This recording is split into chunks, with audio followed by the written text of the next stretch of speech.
विवृतं देवसुरैः सदा वन्द्यं ग्रहैश्च परिवेष्टितं ध्यायन् स्तवन् पठन् नाम यः सूर्यकवचं सदा।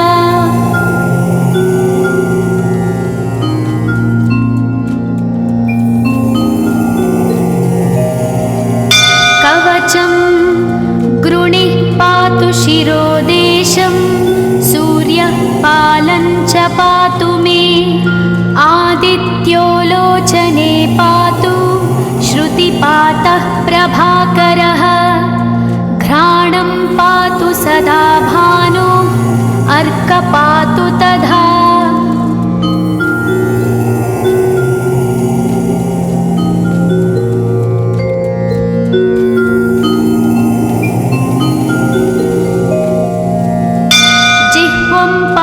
जगन्नाथः कण्ठं पातु विभावसु स्कन्धौ ग्रहपतिः पातु भुजौ पातु प्रभाकरः अहस्करः पातु हस्तौ हृदयं पातु भानुमान्।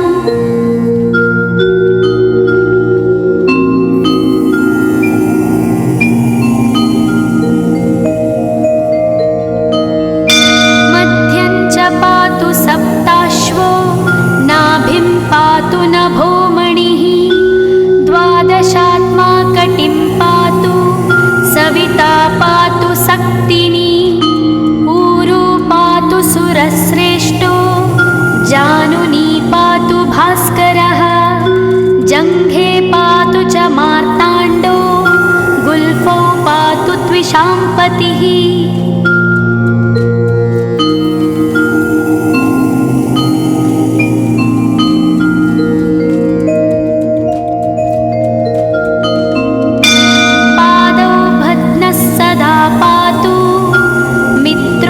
सकलं वपुः वेदत्रयात्मकस्वामिन् नारायण जगत्पते आयतयामं तं कञ्ची द्वेदरूपः प्रभाकरः स्तोत्रेणानेन संतुष्टो बालखिल्यादिभिर्वृतः।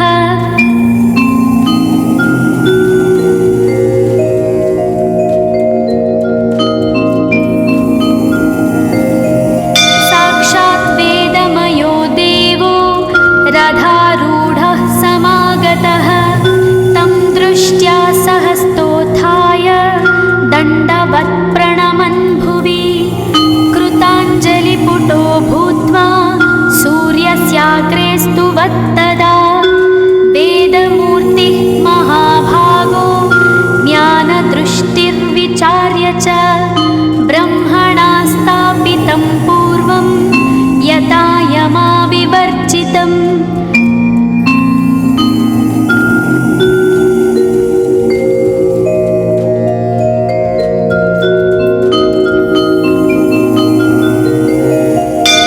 सत्त्वप्रधानं शुक्लाख्यं वेदरूपमनामयं शब्दब्रह्ममयं वेदं सत्कर्म ब्रह्मवाचकम् मुनिमध्यापयामास प्रथमं सविता स्वयं तेन प्रथमदत्तेन वेदेन परमेश्वरः यज्ञवल्क्यो मुनिश्रेष्ठः कृतकृत्यो भवत्तदा।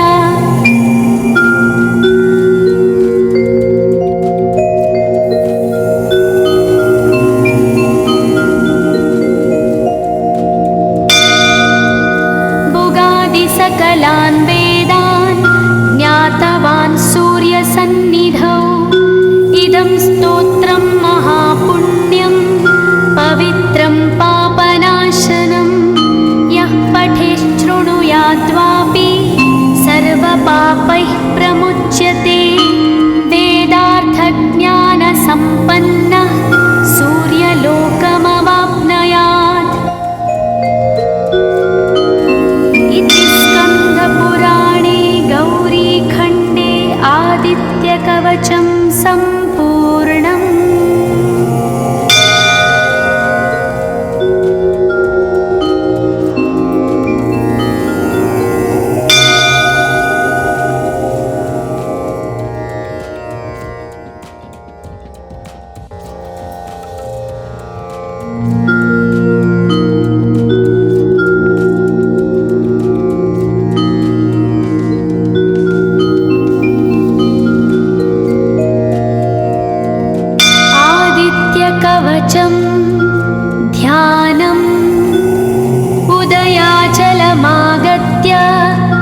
परिवृतं देवसुरैः सदा वन्द्यं ग्रहैश्च परिवेष्टितं ध्यायन् स्तवन् पठन् नाम यः सूर्यकवचं सदा।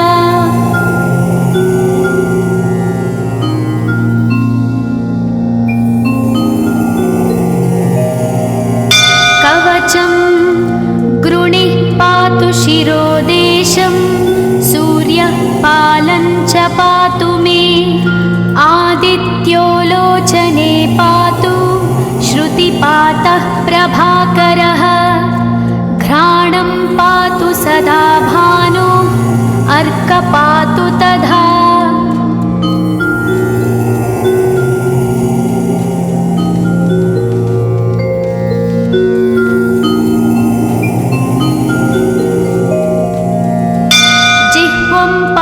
जगन्नाथः कण्ठं पातु विभावसु स्कन्धौ ग्रहपतिः पातु भुजौ पातु प्रभाकरः अहस्करः पातु हस्तौ हृदयं पातु भानुमान्।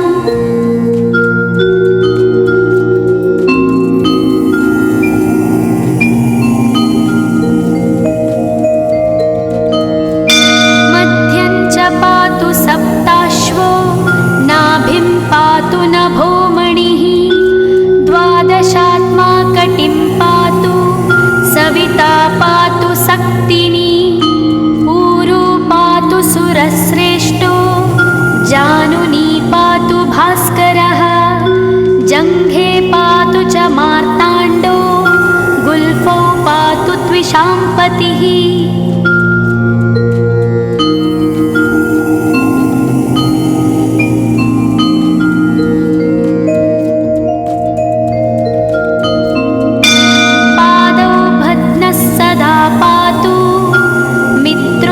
सकलं वपुः वेदत्रयात्मकस्वामिन् नारायण जगत्पते आयतयामं तं कञ्ची द्वेदरूपः प्रभाकरः स्तोत्रेणानेन सन्तुष्टो बालखिल्यादिभिर्वृतः।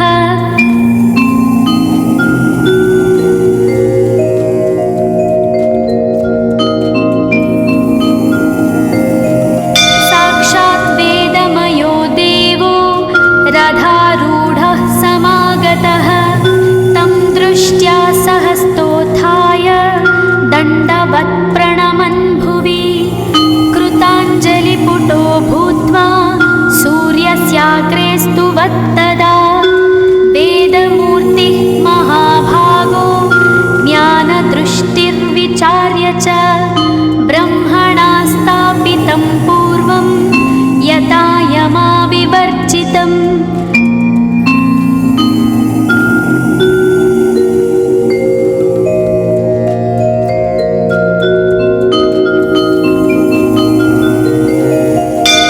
सत्त्वप्रधानं शुक्लाख्यं वेदरूपमनामयं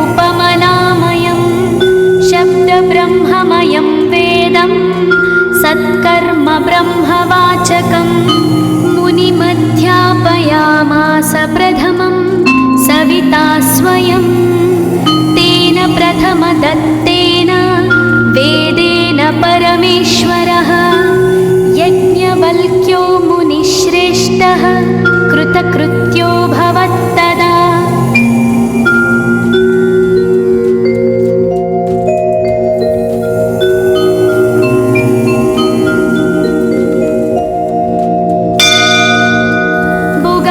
सकलान् वेदान् ज्ञातवान् सूर्यसन्निधौ इदं स्तोत्रं महापुण्यं पवित्रं पापनाशनं यः पठेच्छृणुयाद्वापि सर्वपापैः प्रमुच्यते वेदार्थज्ञानसम्पन्नः सूर्यलोकमवाप्नुयात्। पुराणे गौरीखण्डे आदित्यकवचं सम्पूर्णम्।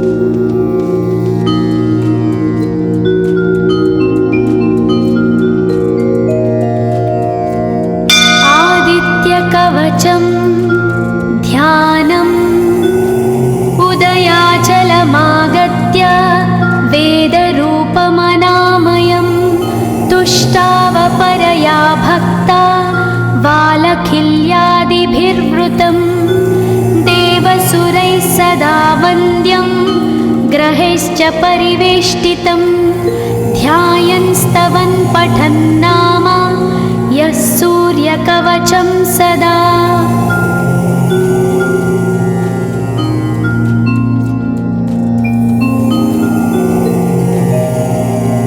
कवचं गृणिः पातु शिरोदेशं सूर्यः पालं च पातु मे आदित्यो लोचने पातु श्रुतिपातः प्रभाकरः घ्राणं पातु सदा भानो अर्कपातु तथा।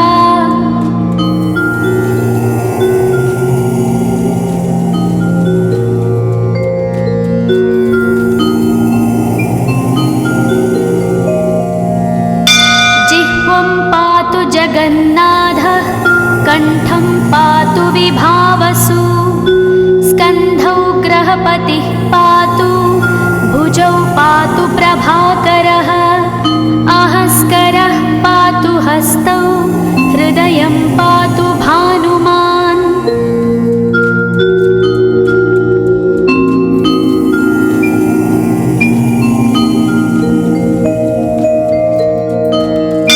मध्यं च पातु सप्ताश्वो नाभिं पातु नभोमणिः द्वादशात्मा कटिं पातु सविता पातु सक्तिनी ऊरू पातु सुरश्रेष्ठो जानुनी पातु भास्करः जङ्घे पातु च मार्ताण्डो गुल्फौ पातु त्विषाम्पतिः।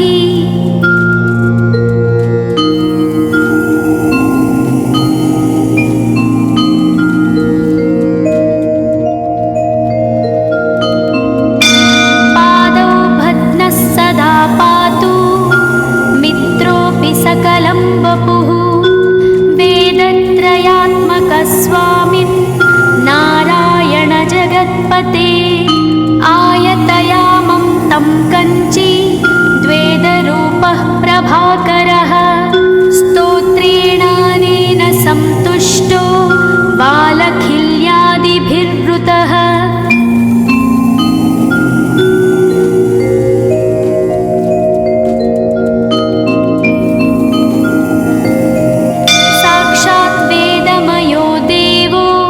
रथारूढः समागतः तं दृष्ट्या सहस्तोत्थाय दण्डवत् प्रणमन् भुवि कृताञ्जलिपुटो भूत्वा सूर्यस्याग्रे स्तुवत्तदा वेदमूर्तिः महाभागो ज्ञानदृष्टिर्विचार्य च ब्रह्मणा स्थापितं पूर्वं यथा यमाविवर्जितम्।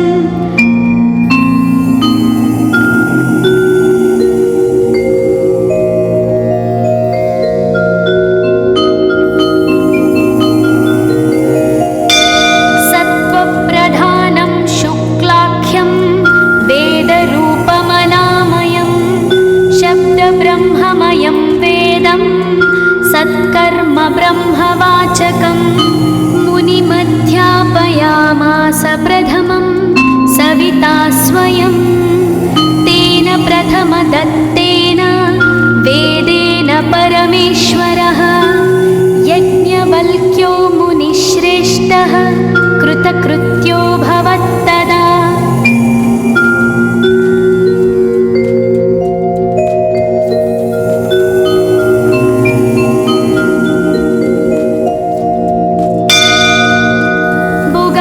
सकलान् वेदान् ज्ञातवान् सूर्यसन्निधौ इदं स्तोत्रं महापुण्यं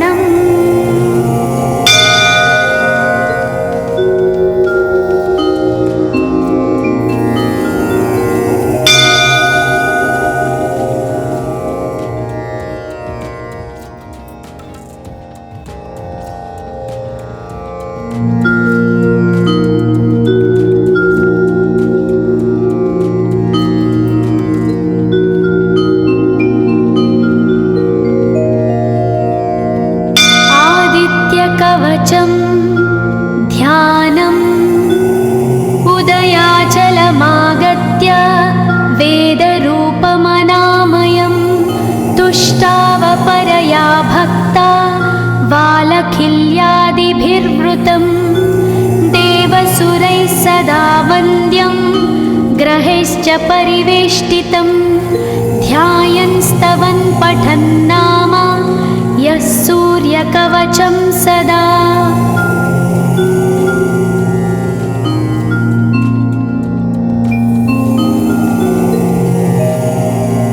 कवचं गृणिः पातु शिरोदेशं सूर्यः पालं च पातु मे आदित्यो लोचने पातु श्रुतिपातः प्रभाकरः घ्राणं पातु सदा भानो अर्कपातु तथा।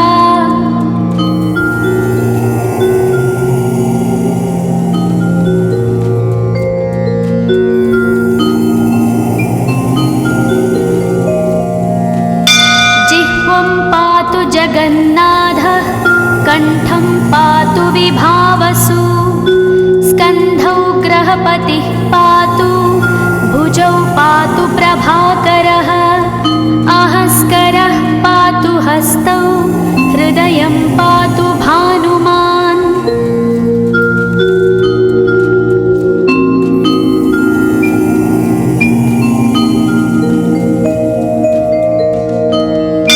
मध्यं च पातु सप्ताश्वो नाभिं पातु नभोमणिः द्वादशात्मा कटिं पातु सविता पातु सक्तिनी ऊरू पातु सुरश्रेष्ठो जानुनी पातु भास्करः जङ्घे पातु च मार्ताण्डो गुल्फौ पातु त्विषाम्पतिः।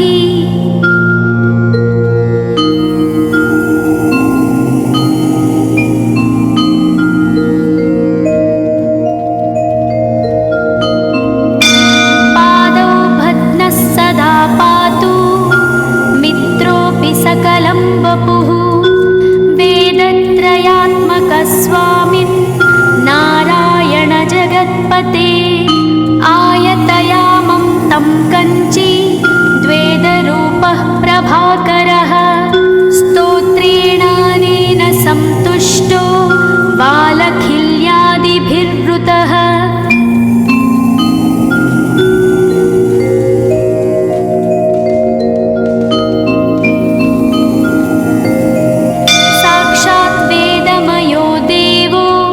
रथारूढः समागतः तं दृष्ट्या सहस्तोत्थाय दण्डवत् प्रणमन् भुवि कृताञ्जलिपुटो भूत्वा सूर्यस्याग्रे स्तुवत्तदा वेदमूर्तिः महाभागो ज्ञानदृष्टिर्विचार्य च ब्रह्मणा स्थापितं पूर्वं यथा यमाविवर्जितम्।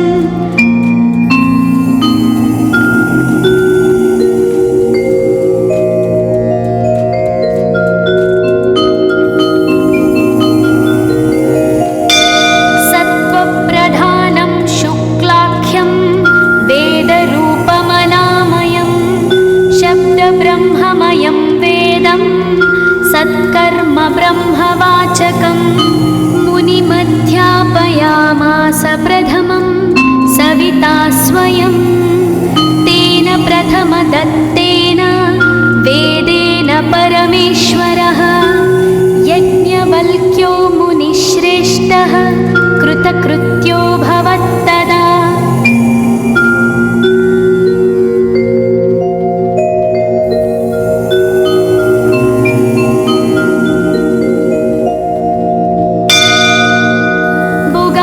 सकलान् वेदान् ज्ञातवान् सूर्यसन्निधौ इदं स्तोत्रं महापुण्यं पवित्रं पापनाशनं यः पठेच्छृणुयाद्वापि सर्वपापैः प्रमुच्यते वेदार्थज्ञानसम्पन्नः सूर्यलोकमवाप्नुयात्।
सदा वन्द्यं ग्रहैश्च परिवेष्टितं ध्यायन् स्तवन् पठन् नाम यः सूर्यकवचं सदा।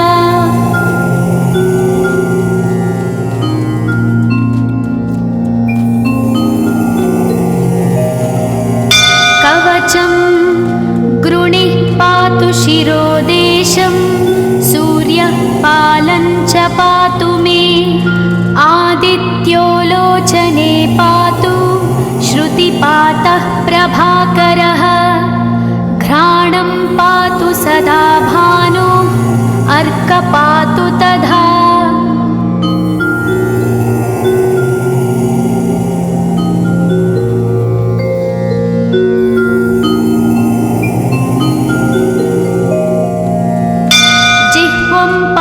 जगन्नाथः कण्ठं पातु विभावसु स्कन्धौ ग्रहपतिः पातु भुजौ पातु प्रभाकरः अहस्करः पातु हस्तौ हृदयं पातु भानुमान्।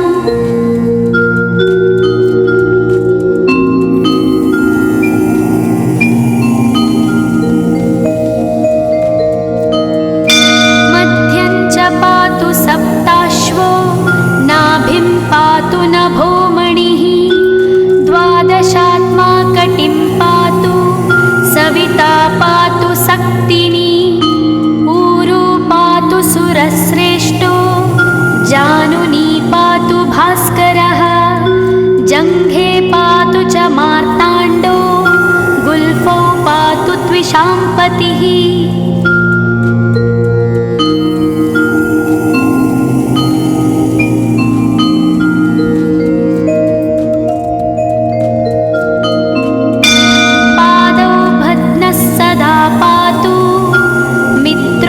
सकलं वपुः वेदत्रयात्मकस्वामिन् नारायण जगत्पते आयतयामं तं कञ्ची द्वेदरूपः प्रभाकरः स्तोत्रेणानेन संतुष्टो बालखिल्यादिभिर्वृतः।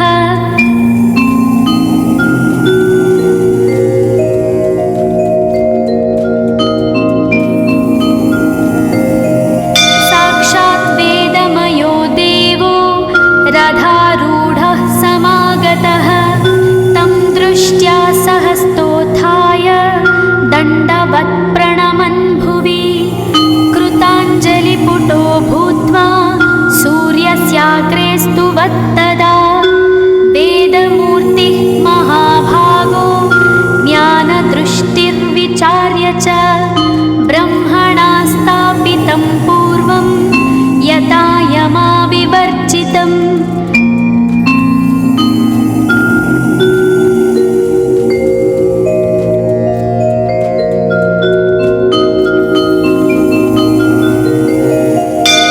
सत्त्वप्रधानं शुक्लाख्यं वेदरूपमनामयं शब्दब्रह्ममयं वेदं सत्कर्म ब्रह्मवाचकम् मुनिमध्यापयामास प्रथमं सविता स्वयं तेन प्रथमदत्तेन वेदेन परमेश्वरः यज्ञवल्क्यो मुनिश्रेष्ठः कृतकृत्यो भवत्तदा।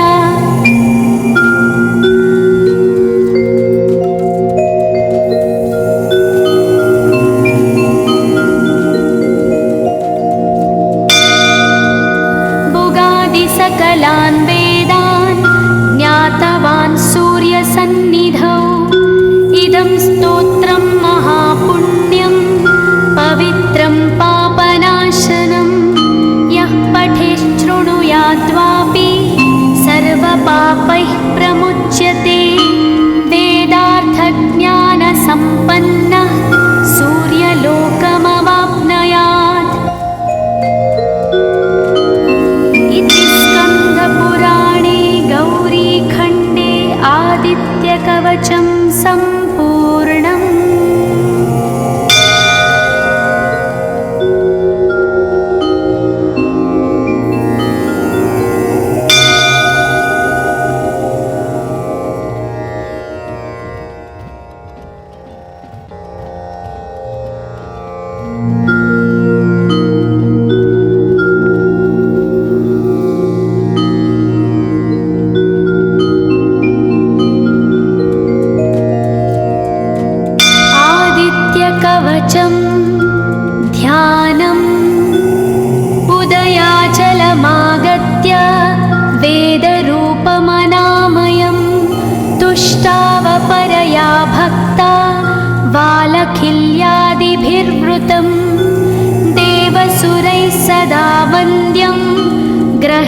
परिवेष्टितं ध्यायन् स्तवन् पठन् नाम यः सूर्यकवचं सदा।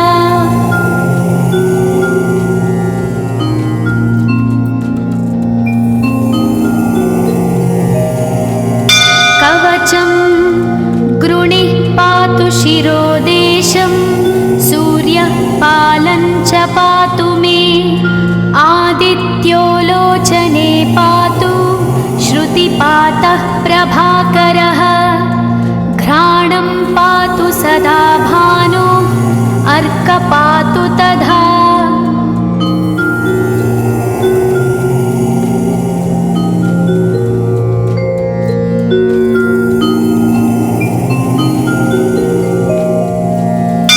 जिह्वं पातु जगन्नाथः कण्ठं पातु विभावसु स्कन्धौ ग्रहपतिः पातु भुजौ पातु प्रभाकरः अहस्करः पातु हस्तौ हृदयं पातु भानुमान्।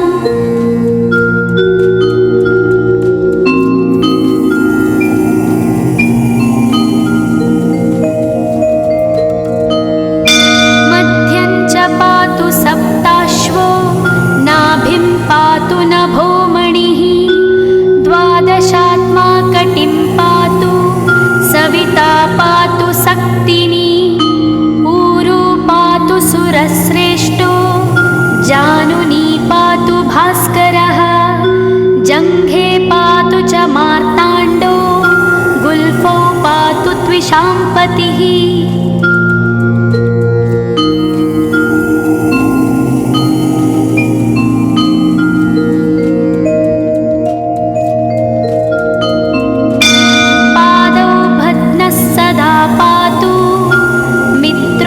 सकलं वपुः वेदत्रयात्मकस्वामिन् नारायण जगत्पते आयतयामं तं कञ्ची द्वेदरूपः प्रभाकरः स्तोत्रेणानेन संतुष्टो बालखिल्यादिभिर्वृतः।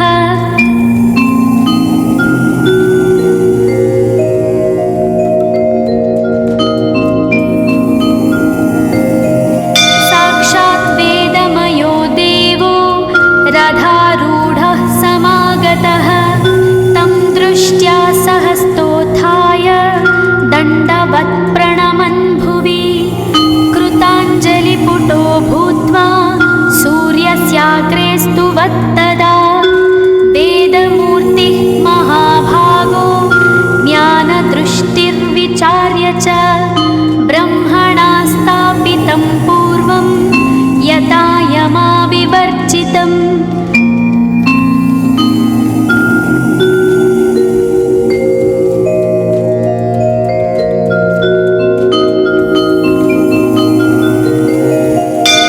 सत्त्वप्रधानं शुक्लाख्यं वेदरूपमनामयं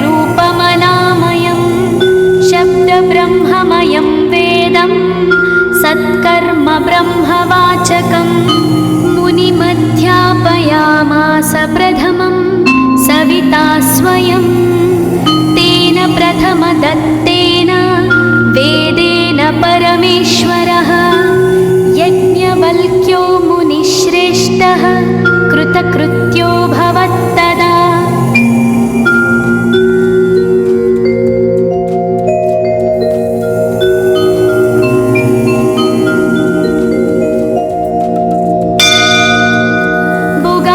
सकलान् वेदान् ज्ञातवान् सूर्यसन्निधौ इदं स्तोत्रं महापुण्यं पवित्रं पापनाशनं यः पठेच्छृणुयाद्वापि सर्वपापैः प्रमुच्यते वेदार्थज्ञानसम्पन्नः सूर्यलोकमवाप्नुयात्। इति स्कन्दपुराणे गौरीखण्डे आदित्यकवचं सम्पूर्णम्।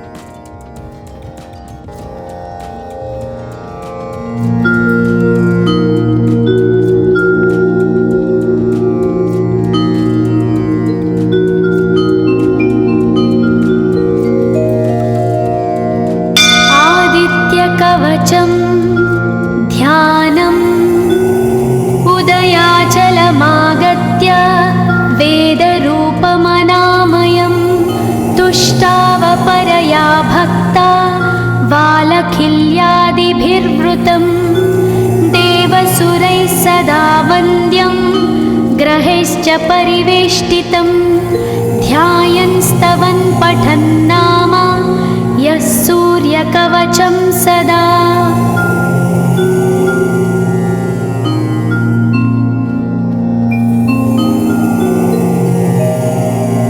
कवचं गृणिः पातु शिरोदेशं सूर्यः पालं च पातु मे आदित्यो लोचने पातु श्रुतिपातः प्रभाकरः घ्राणं पातु सदा भानो अर्क पातु तथा।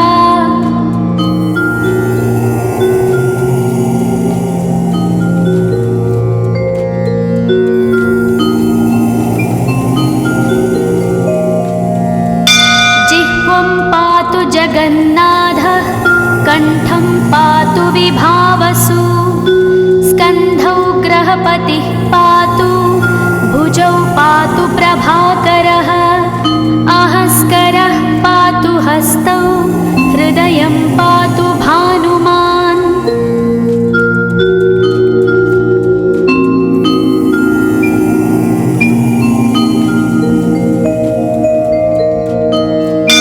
मध्यं च पातु सप्ताश्वो नाभिं पातु नभोमणिः द्वादशात्मा कटिं पातु सविता पातु सक्तिनी ऊरू पातु सुरश्रेष्ठो जानुनी पातु भास्करः जङ्घे पातु च मार्ताण्डो गुल्फौ पातु त्विषाम्पतिः।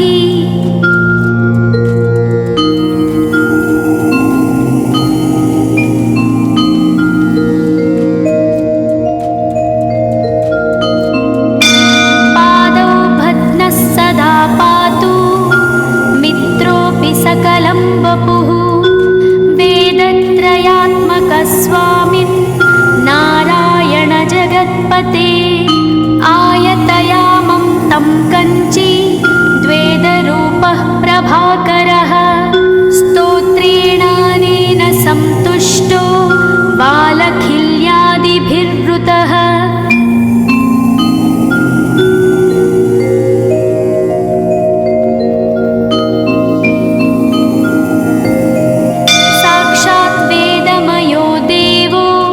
रथारूढः समागतः तं दृष्ट्या सहस्तोत्थाय दण्डवत् प्रणमन् भुवि कृताञ्जलिपुटो भूत्वा सूर्यस्याग्रे स्तुवत्तदा वेदमूर्तिः महाभागो ज्ञानदृष्टिर्विचार्य च ब्रह्मणा स्थापितं पूर्वं यथा यमाविवर्जितम्।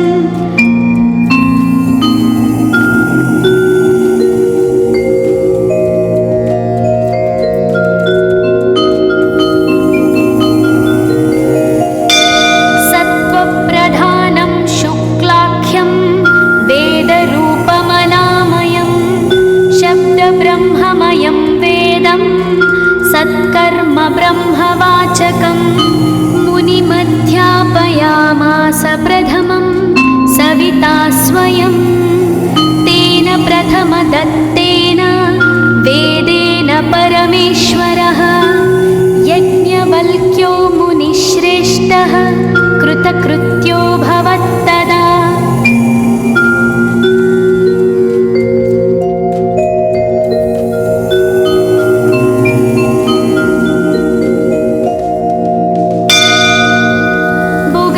सकलान् वेदान् ज्ञातवान् सूर्यसन्निधौ इदं स्तोत्रं महापुण्यं पवित्रं पापनाशनं यः पठेच्छृणुयाद्वापि सर्वपापैः प्रमुच्यते वेदार्थज्ञानसम्पन्नः सूर्यलोकमवाप्नुयात्।